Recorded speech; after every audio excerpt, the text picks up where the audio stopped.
గట్టిగా ముగింపు అది మరి మాకన్నా బాగా ఇప్పుడు ఈ విశ్వం ఎట్లా ఏర్పడింది అనే దాని మీద శాస్త్రజ్ఞులు తత్వవేత్తలు అందరూ కూడా బుర్రలు బద్దలు కొట్టుకుంటున్నారు. ఎవరంగానే కాదు బద్దలు కొట్టుకుంటున్నారు. తత్వవేత్తలు బద్దలు కొట్టుకుంటున్నారు. శాస్త్రజ్ఞులు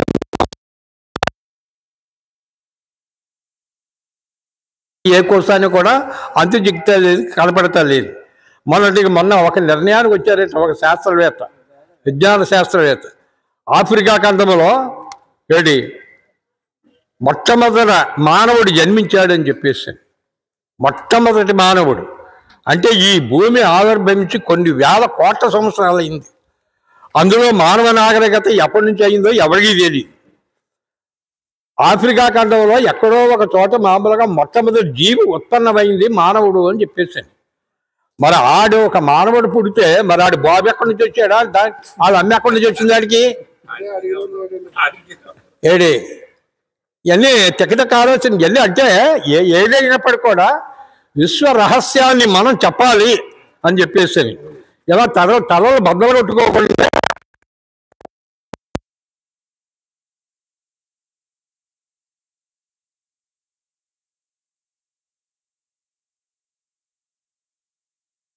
మూలం లేకుండా ఈ మూలమలేని గుర్తెరిగే శరీరం ఏమీ లేదని చెప్పేసి నిర్ధారణ చేసుకోండి.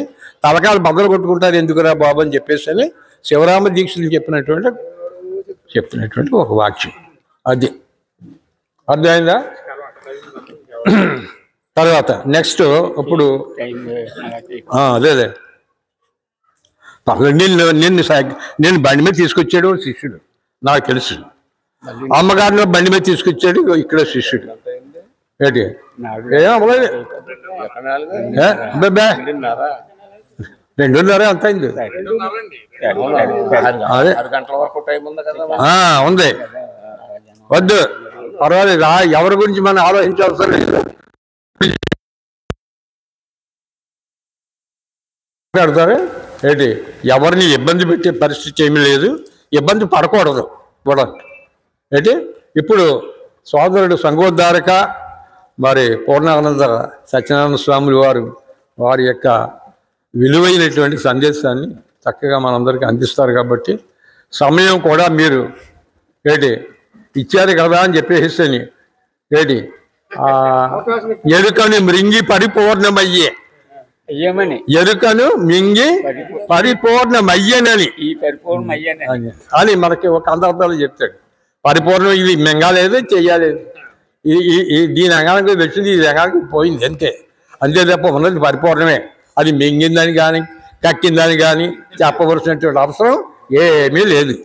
ఆ సమయాన్ని కాస్త కూడా మీరు సద్వినియోగం చేసుకొని